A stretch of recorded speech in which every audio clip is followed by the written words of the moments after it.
welcome to the Miko Love Podcast. And if you are new, welcome. If you're an old listener, welcome back. Today we have an amazing guest, and I'm so excited to talk about this topic because this is something I went through a year ago for the very first time. And I know everyone has their own birth stories, right? I mean, we can jump down this huge black rabbit hole of what to expect. Maybe you're an expecting mom and you're like trying to figure out what's about to happen to you. Like, don't go Googling and searching because I feel like you can just get yourself into this big black hole. But everyone has their own birth story. And for me, my C-section, for me personally, was very traumatic. And that's coming from someone that has an older child I had a normal vaginal birth. It was amazing. My water broke, went in, the whole shebang. It was awesome. My other one, my second one, stayed breached. And he was an over 9-pound baby. And so by the time we figured out he is just not going to flip, he was too big for us to do anything to get him to flip. So I was forced into doing a C-section just for risks. So today I have Nicole Alfred on, and she is all about C-section recovery. And I wanted to bring her on because she has an amazing Instagram resource. I follow her. She has some amazing resources. And I have so many questions, with this being my first one. So Nicole, please share with us your kind of personal experience with C-section recovery and what inspired you to become a coach specializing in this very amazing area. Wow. Okay. Well, thank you so much for having me. I'm so honored to be here. And I as well know the experience of having an emergency cesarean with a large baby. My babies are all 10-9, 9-12, 9-6. I have giant babies. Yep. So I started my career, and for about 10 years, I was working as a massage therapist with a special focus in perinatal health. So working with patients when they were pregnant, during childbirth as a doula, and then in postpartum, specifically with like pelvic health and making sure people were kind of rehabbing properly after. Because at that time, and we're talking back in 2014, there really wasn't a lot of information out there in regards to pelvic health, and especially coming from your massage therapist. And so what I did was I planned my holistic, all natural home water birth. You know, I had my doula and my midwives and my husband, and it was going to be this like incredible, empowering for me experience, but also like the best imaginable birth for my baby to experience, because I had the idea that they were going to remember what they went through. But, I was like all about planning it, and like that was my dream. And when I was told he was going to be large, I was offered a cesarean. I said, no, I want to give my body a chance. If you think this can happen, I mean, unless it medically cannot, I want to try giving my body a chance. I'm not going to give in to the pressures that I've heard about. Right. And unfortunately, during, labor, I'd been in labor for 36 hours or so. But being a doula, I was understanding the process, and I was accepting each wave and each moment that came to me. And, with him being so large, they knew he was going to be a large baby. This is my over 10 pounder.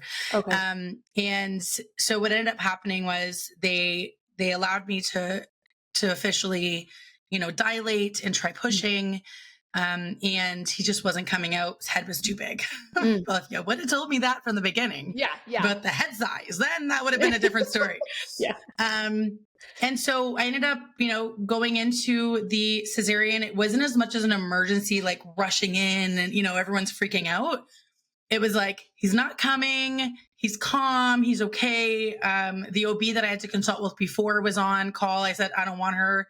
The next one was coming on in half an hour. So all my family was there at like wee hours of the morning. They're all like saying goodbye to me as before I went in and wishing me luck. And so the new OB came on, and I got rolled in, and my midwife was in there and my husband, and they pulled my baby out. And it was such a rough experience physically. Emotionally, I was just kind of like, I tried everything I could, but it was just such a rough experience, with the way that they were trying to get him out of me. And then, all of a sudden it became an emergency, and they rushed my husband away, and the baby got taken away, and they basically had to call in extra help. And what ended up happening is my uterus tore down from my cesarean incision on my uterus because I'd been in labor for so many hours. Right. And it was so thinned out and weak, it just split open as they were pulling him back up out of me, right?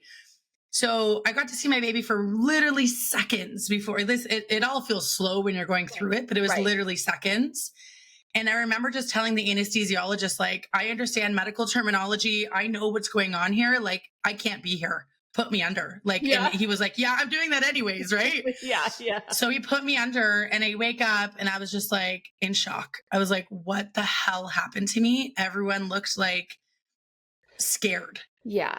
Like they were like, are you actually here? Like, are you actually alive? Because we didn't think you were going to be. Jeez. And so that experience was super difficult for me to process because I wouldn't say I came to terms with not having my vaginal delivery because again, like I was going through the motions in the moment.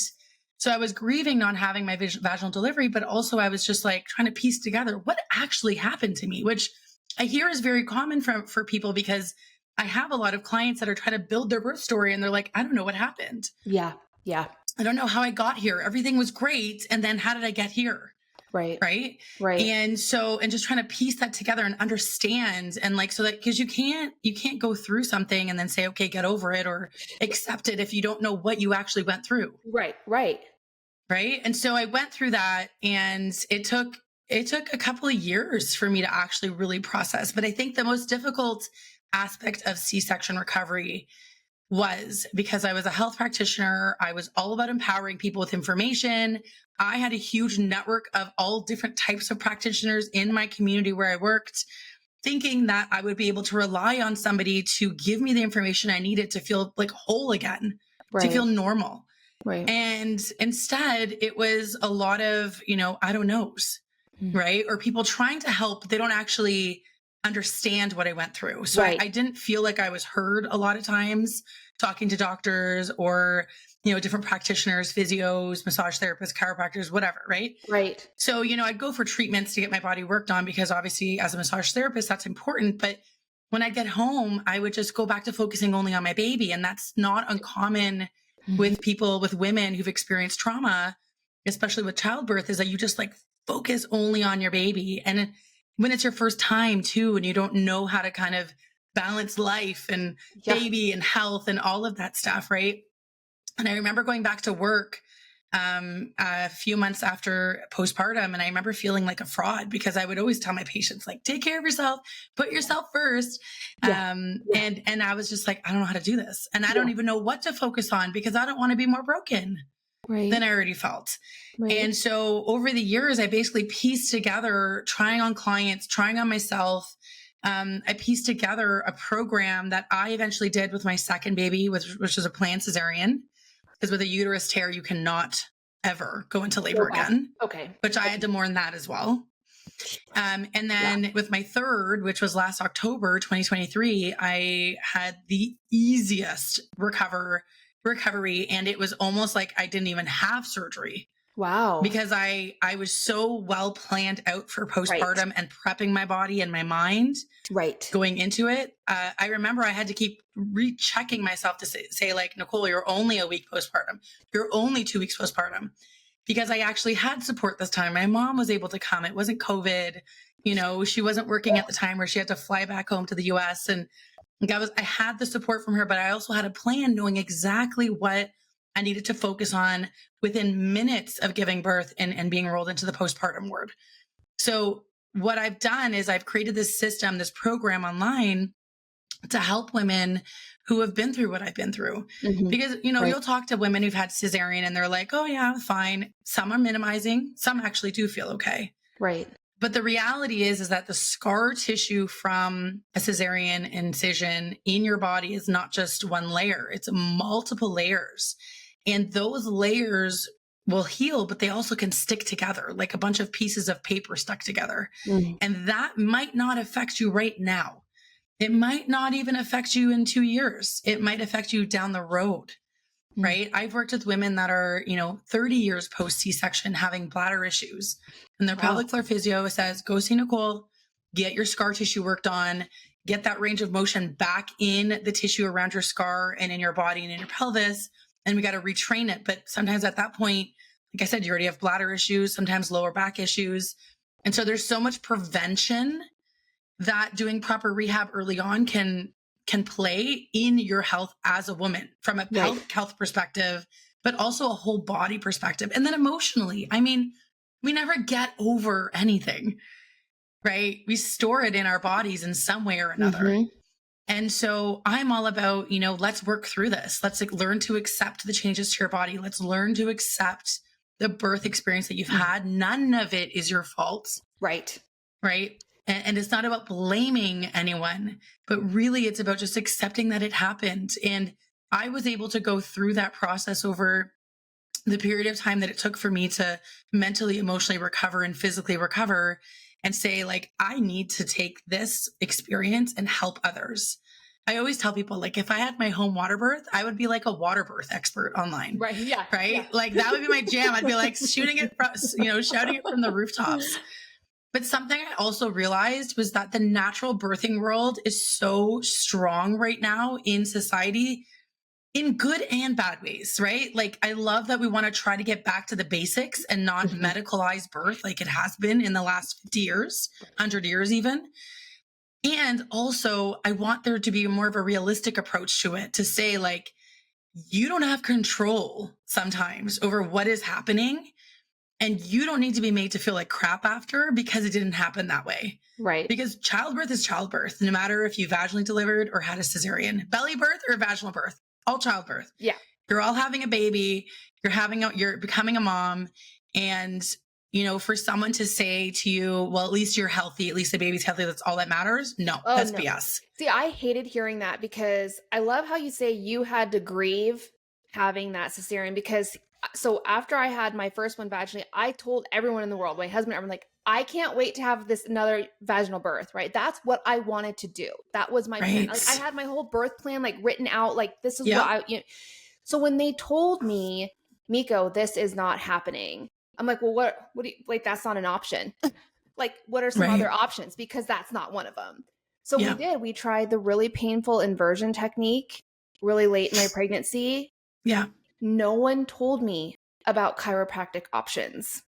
Right. They didn't tell me until after my inversion, which was extremely painful, but I must mention, they gave me a whole epidural like I was having the child. So I had to go through that. Yeah. The whole back epidural. Then I had the whole inversion technique, which was extremely painful and traumatic. On top That's of where they're manually moving the baby for you. Yeah. Yes. It's when I had all the doctors around me with their hands on my stomach, trying to literally force this child to invert from the outside in. They were trying to do it from the outside of my stomach in. And it was, I remember during that procedure, I looked up at my husband because he was his face was like on top of mine. And I remember just the tears. And he said in the moment, it's because he felt so helpless because I was screaming and there was nothing he could do. So it became like a traumatic experience for my husband and for me. Oh, gosh. Then after that, I was checking out and it was the assistant at the front desk who said, oh, have you looked into chiropractic techniques? It's painless. And I'm like, why didn't anyone tell me about this before I just did this whole thing? Like, what? I believe it's called the Webster technique. The Webster technique. Yeah. And so I found an amazing chiropractic who worked just on the Webster technique. That's what she specialized in. And unfortunately, I went too late into my pregnancy for it to work. But we did try. Yeah. We did try. Yeah. And she told me straight up, like, look, we're starting this late in the game, but we're still going to try. And we tried all the way up to my planned C-section date. And the little guy just wouldn't turn. But I loved how you said you had to grieve that because no one understood. They're like, well, your baby's healthy. You're fine. It's like, no, but I'm not fine. Like and I think that when I say the C-section was traumatic for me, no one talks about mentally what happens to you when your birth, right? When your birth doesn't go as you had expected or planned for it to be. And not only that, I tested positive for COVID when I went in for my C-section, and that was they locked us for 3 days in the hospital. My husband, they wouldn't even let my husband out. He couldn't even go out to get me a coffee or anything. That was traumatic on top of all it. Not to mention I lost my mom. My mom passed away when I was 30 weeks pregnant. So that was a Oh my whole other gosh. like traumatic experience on top of Girl, like you've been through the ringer this last year. like Holy crap. this last Ah, pregnancy and delivery was so ah. having to have a C-section, which I didn't want. And I want to talk to you about a couple of things. Yeah. So when I had my C-section, you said it's multiple layers. That Yeah. when they cut into you, it's not just this one layer. No. And I was reading about that it could be up to 7 layers that they cut through. And I'm 1 year postpartum now. My son just turned 1 in July. I am still numb around my C-section scar. Yes. Okay. I am still numb, and I've never had any C-section massage for the scar tissue, because I have found it very difficult to find anyone in the Spokane area that specializes in C-section massage, specifically for scar tissue massage for the C-section scar. Yeah. And so when I say I'm numb, is that normal? Is that a normal thing? Yes, it's common. So, first of all, there's not many practitioners that only focus on C-section recovery, which is why I brought my services from being in like a town, just outside of Toronto, Canada, to being online, because I can access and inform and empower people to work on it themselves. Right. Yeah, and so numbness is a side effect of your skin being cut into. So there's nerves in our body, and we have a nerve in our skin called the sensory nerve. This nerve is a very resilient nerve, meaning that when some nerves are cut in our body, like you hear people going into car accidents and then, nerves get severed and they never have access to their legs again, that sort of thing, right? Right. So the sensory nerves are resilient because they actually will grow back. Okay. And they actually can grow back past 1 year. So a lot of times our patients are being told, oh, just wait, it gets better. The numbness will go away, give it at least a year. Like there's all these different myths that they're being told about it. So I say it's better late than never. And we do the skin desensitization. And so that's using different textures. This is backed by research, by science. Okay. So you're using different textures. Like you can start with, a makeup brush, a clean makeup brush. Then you can move to, a skin exfoliating brush, which is a little bit more coarser, or your hair brush. Okay. Then you can move to like one of those like skin exfoliating gloves, which is a little more rough, or like the rough side of Velcro. So you're going from like a very light, gentle texture to then more of aggressive over time. And the reason that we're doing that is we're trying to stimulate that nerve to grow towards our stimulus. Okay. So it can grow past 1 year. And doing these techniques are going to improve the overall feeling around your incision. And so a lot of people tell me that they feel disconnected from their scar. Yes. Which is normal with trauma, but also because of the numbness, because you literally just can't even feel anything. Yes. And, clothing can feel weird for some people. I've never had the clothing issue, but I definitely have numbness when I feel. Itchiness is really common too. Sometimes you'll get like some lightning bolts in the skin. Like it's not deep. It's like on the skin level. The lightning bolts, like those and itchiness are actually a good sign. It means like you're getting feeling back, right? Like the nerve is growing. But a lot of times people do nothing. Because there's no rehab after a cesarean when it comes to medical care around the world. Okay. This is not just a North American issue. This is a worldwide issue. I talk to people from all over the world. This is a worldwide issue. C-sections or cesareans are one of the most commonly performed surgery daily, number 2 in the world. Okay. And in Canada and US, it's similar numbers, 1 in 3. Have a cesarean that's delivering. And yet there's zero rehab after. Right. The ones that get it are ones that are athletes that have had like, rehab because of a knee injury or whatever, right? Or a family member that's had surgery on a joint and they're like, oh, they got this whole rehab plan. I had a cesarean and I have to take care of this brand new baby, figure all that out. Yeah. And we're in survival mode. And yeah, exactly. And also figure out how to heal yourself, because literally they just tell you don't get an infection, don't lift anything heavier than your baby. Right. And then the 6-week appointment is BS too, because it's basically like, here's your birth control. They may or may not look and touch your scar. Might never touch. It looks great. And then they release you from care. Yep. But then they also at the same time tell you this false hope of like, go back to regular life. It's like, how do you go from the couch to 5K? Yep. Well, right? Yeah, you can't. Right. You got to build up to it. Yeah. And that's funny you said that, because I actually called and requested another appointment with my doctor after the 6 weeks because I could have sworn I had ab separation and I didn't know how to check myself. Yeah. And so I called multiple times and they kept like, you know, they like downsize the issue. Right. Yeah. And I'm like, no. Yeah, a lot of minimizing. Right. Yeah. And I'm like, no, I feel like I'm trying to work out. Something doesn't feel right. So I had to request multiple other doctor appointments past the 6 weeks one because I felt like the concerns I was having weren't being addressed. Yeah. And I even asked specifically for referrals, do you have anybody that specializes in C-section scar massage? They had no one. Zero. Zip. Yeah. I couldn't believe they said this therapist might do it. Or that, you know, this chiropractor might help you, this. And I'm like, or they tell you scar massage doesn't really do anything. Right. And I'm like, and by the way, it's funny you said that you feel disconnected from your scar because check this out. This is crazy. I did not even look at my C-section scar. Oh yeah. For over 8 weeks. In fact, I had my husband had to make sure it was healing properly because I literally could not even look at it. Yeah. Another mom in my Facebook group just said the exact same thing. Because someone said, how do you look at your scar? How do you get the courage to look at it? And the moms were all giving advice. And so many are like, my husband did all the dressings and did whatever. Yeah. It's that disconnection because you've maybe never been through anything so medicalized before. Mm-hmm. You've never been hospitalized. You've never had any kind of surgery. Right. And so it's scary. And so you want to avoid doing the wrong thing. And because you don't know what you're doing, I mean, unless you're a nurse, sometimes nurses have an easier time doing that, but even nurses sometimes have a hard time. Yep. And you don't want to do the wrong thing. You don't want to delay your recovery. And it's also looking at it is reminding you of what you had to go through. Right. And it will forever be that constant reminder. Oh, yes.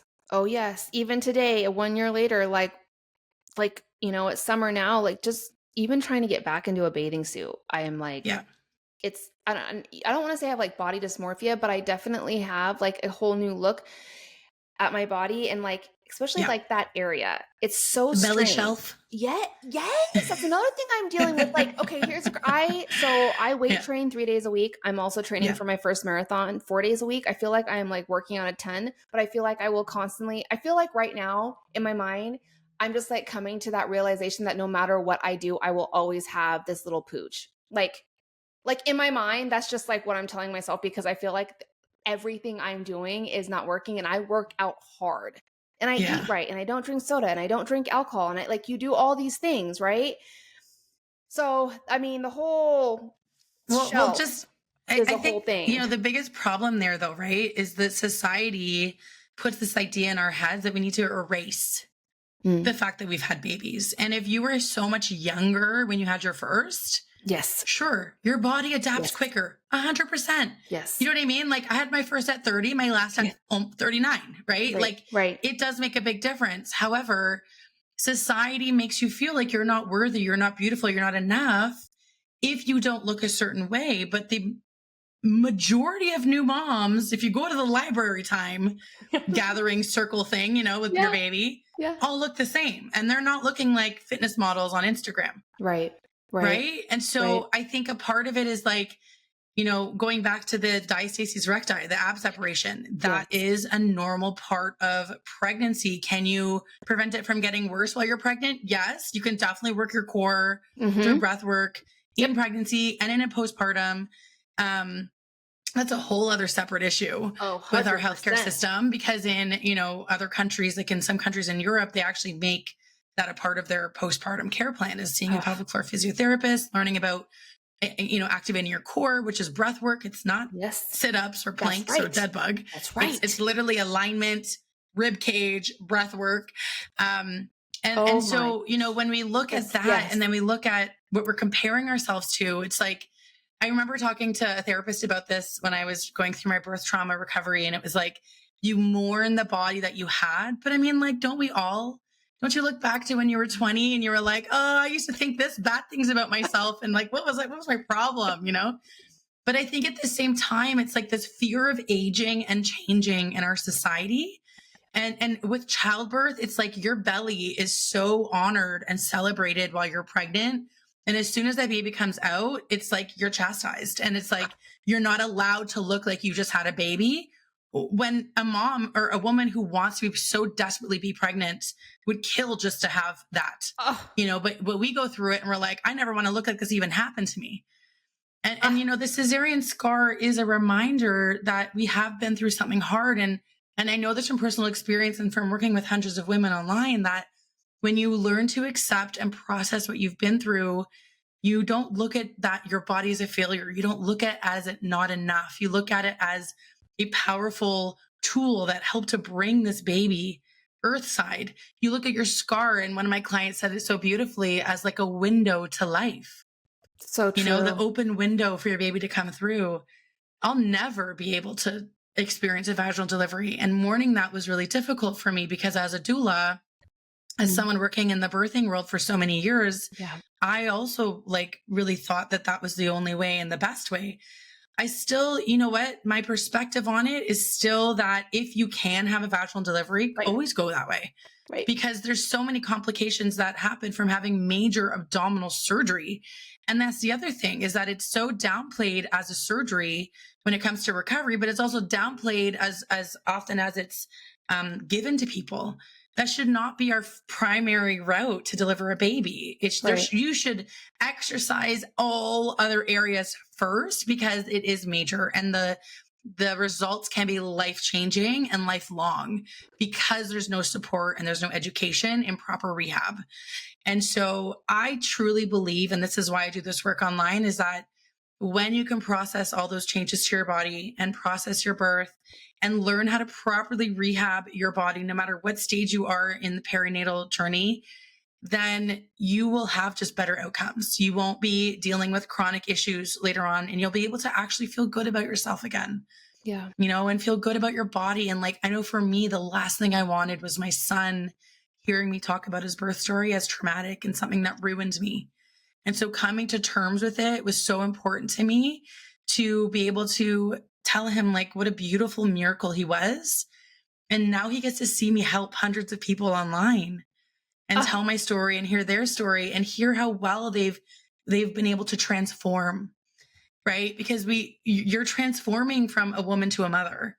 Yeah. But you also can transform from a, broken person. Yeah. Someone who feels like they've lost it all, someone who feels like they're not good enough, someone who feels like they're not confident in their body and the ability of their body, they're afraid of things. You can go from that transformation into a confident, self-assured person, because that is going to play out in how you parent. That's so, the last thing you want is your 6-year-old saying, can you jump with me? And you're like, no, I'm going to pee myself, or I have back pain, or whatever other excuse people laugh about. But it's those things can be fixed. You just have to want to do it. Right. Oh, I understand the whole pain thing. Yes, I do. Yeah. Okay. So what are the most important things you feel new mothers should focus on in the first 24 to 48 hours after a C-section to ensure you get proper recovery? Right. So I'll tell you what I did. So what I did was I prepared a whole bunch of bone broth. Okay. Brought some with me, had people bring some to me from home. My mom was watching my kids. So, or if my husband went home quickly during those 2 days, bring me some bone broth. It's supposed to help with collagen, tissue health, tissue healing. You also want to ingest things that are easy on your digestive system, because when you have an epidural, or a spinal, and when you have the surgery, your digestive system kind of gets lazy a bit after, right? Which is why it takes time for you to release gas and fart, right? And take a poop.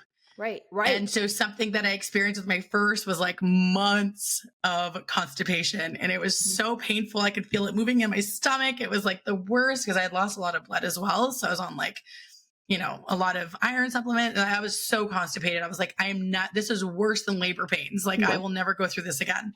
And I worked with a naturopathic doctor. She gave me all the pills and supplements to take pre and after baby came, after my cesarean, to ensure, but also just eating really simple warming foods to help you digest, easy turn that digestive system on. Stay away from straws. You don't want extra gas in those first couple of days to a week. Okay. Chew gum. That can help your digestive system. Okay. And then as far as movement, start moving ASAP. Yeah. The movement that you're going to do is going to be purposeful. So it's a specific movements. You're not just like getting up and moving. Like you're doing specific movements to bring back circulation, awareness, connection to your body. You were pregnant, so you're a little disconnected from how your body's supposed to move. Right. And so in postpartum after cesarean, you're very hunched over, you're very guarded, very forward flex, very guarded of your incision. So learning how to kind of get more straight, extend back more, learning how to do proper squats is a big one, marching on the spot. And even before you get out of bed, before they let you get out of bed, you are moving your legs in the bed, right? You're sliding your foot into a knee bent position up and down. You're opening up your legs, keeping the bottoms of your feet together like a butterfly pose. You're moving your neck. You're moving your shoulders. You can do core breathing, so you can start working on your core system. So there's so many things that you can do in your actual hospital bed, in and around the bed, as you are recovering in those first 2 days. Okay. I was recovering so well with my last cesarean that after one night, they're like, do you want to go home? I was like, no, I have kids at home. I want to stay here. It's vacation. But they were like, you're doing so well. Like, you don't need to be here. And I was like, no, which is also crazy. Like major surgery and you're letting people go home after a day or two is crazy. Yeah. But so kind of making sure digestion is turned on, because the thing is, if you're super bloated and gassy and all that, that's going to cause more pressure around your incision. Right. And so that's going to make it hurt more. Also with pain management, like just follow what they tell you to take. Exactly. Unless you have allergies or, other issues, like religious issues with taking meds. My babies are totally fine. I was on like really high pain meds for my son because I was in so much pain. I couldn't stand for more than 2 minutes without feeling dizzy after him. Yeah. And he is like an A, top of the class student, tallest kid, biggest, like strong, super muscular 10-year-old. Like he is fine. Yeah. You know what I mean? Yeah. Like take your pain meds are not going to hurt your baby. Right. Like take the pain meds that they prescribe because they're prescribed for a reason. And I think we have to remember that, like I remember when I got home with like all my bottles of pain meds, like, and then, they gave me things to like poop and like bottles of this, bottles of that. My husband's like looking at me like, you're going to take all that? And I'm like, yes, I am. I am going to take this because they said it would be the best for my recovery. And I'm in a lot of pain. Yeah. And so I feel like, I understand that. Like you just have to take what they give you. Your mental health will decline if you're in pain. 100%. Like you will know, like because when you're at home, you might forget it. If you don't set the alarms on your phone and you'll be like, why am I feeling so angry? And it's like, oh, I missed by 20 minutes, I missed. Yeah. Yeah. I will tell you though, with my second cesarean, but I'll tell you about my last experience. Both times I pooped the next morning after surgery. Okay. Yeah. Huge. That's huge after a cesarean, because again, everything. So I know what I was doing was right. And then the other thing is I was almost pain-free and could do an almost full range of motion squat by day 5. Wow. Okay. Which is crazy because I had major surgery just like everyone else. Right. But because I moved every 2 hours, you set the alarm on your phone, and every 2 hours, nighttime, maybe not as much because, after a certain time, you're like, hey, I'm going to go to sleep. Right. Because you are a bit wired, right? In the hospital, like you can't really sleep very well. Yeah. But you will have like maybe 4 hours where you're not moving as much. But the less you move, the more stiff, the more pain, right? So movement is important every 2 hours. And I will say that it really, really made a huge difference in recovery. I had to remind myself, don't do too much because you don't have pain. Right. You don't want to overdo it. I remember I was I was really scared. They talked to me a lot about the constipation. I was really scared. I really was. Yeah. I ended up pooping by the second day.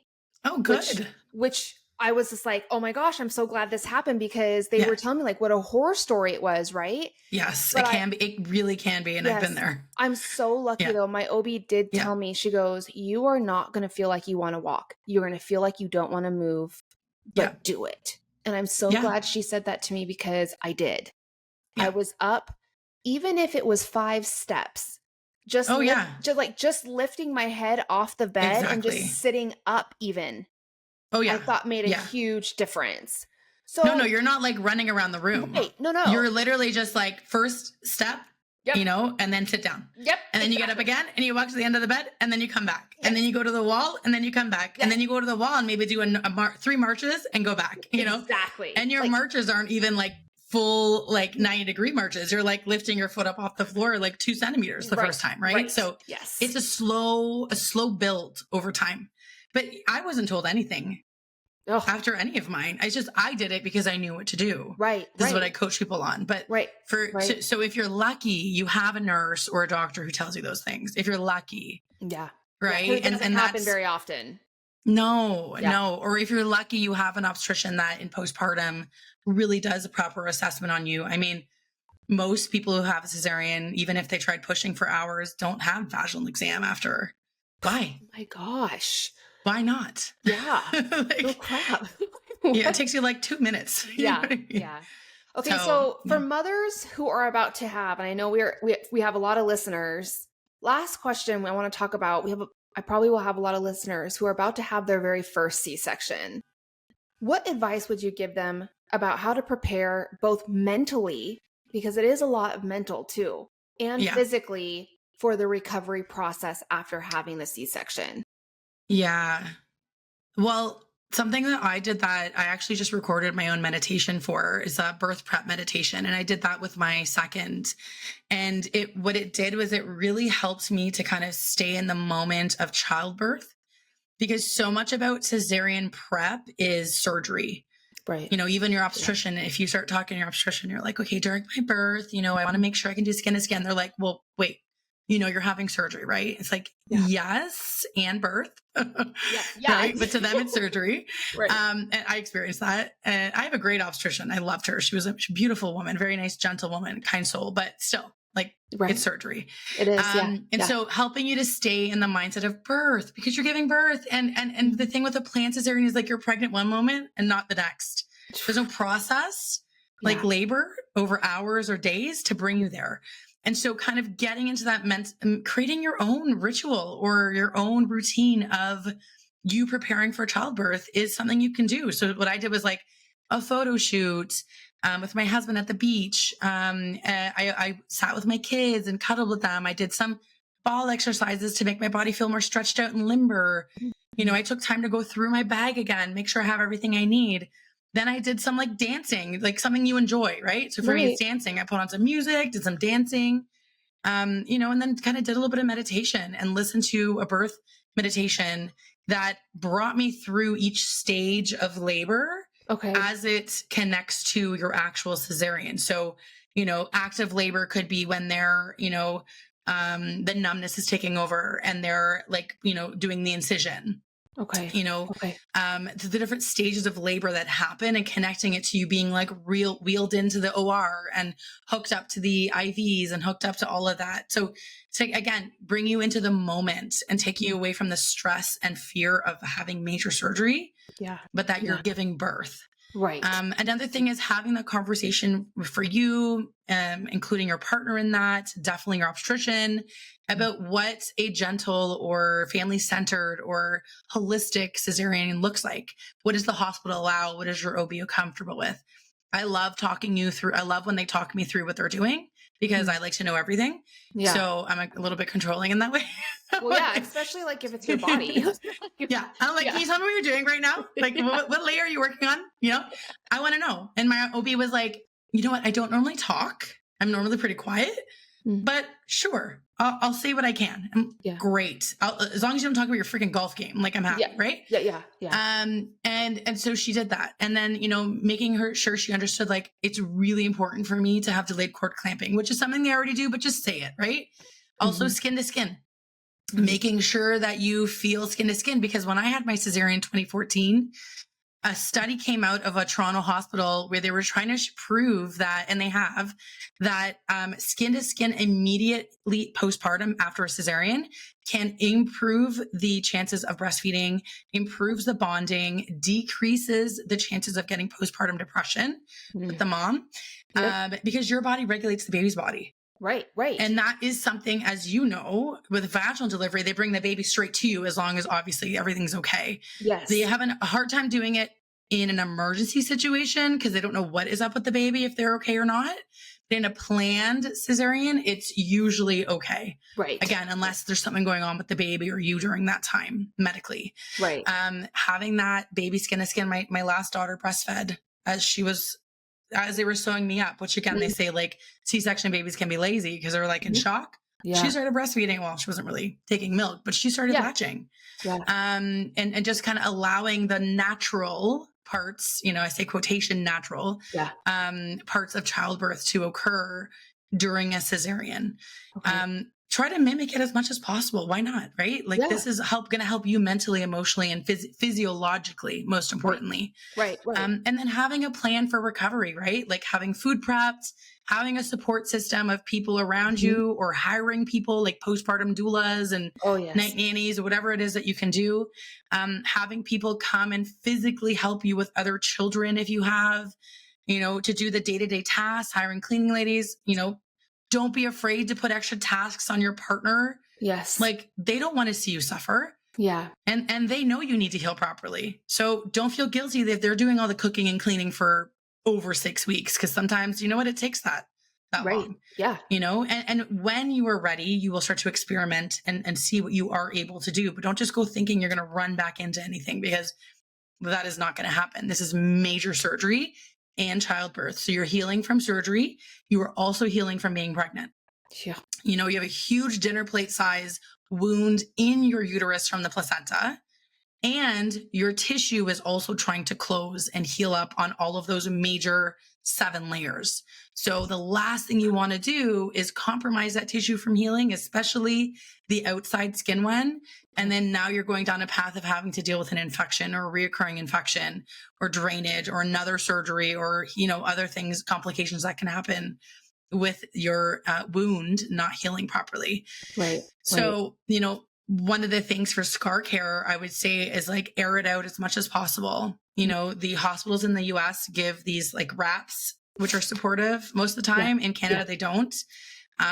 Those are great. They've shown to help with post-pain, C-section pain and blood loss, but it's not a crutch.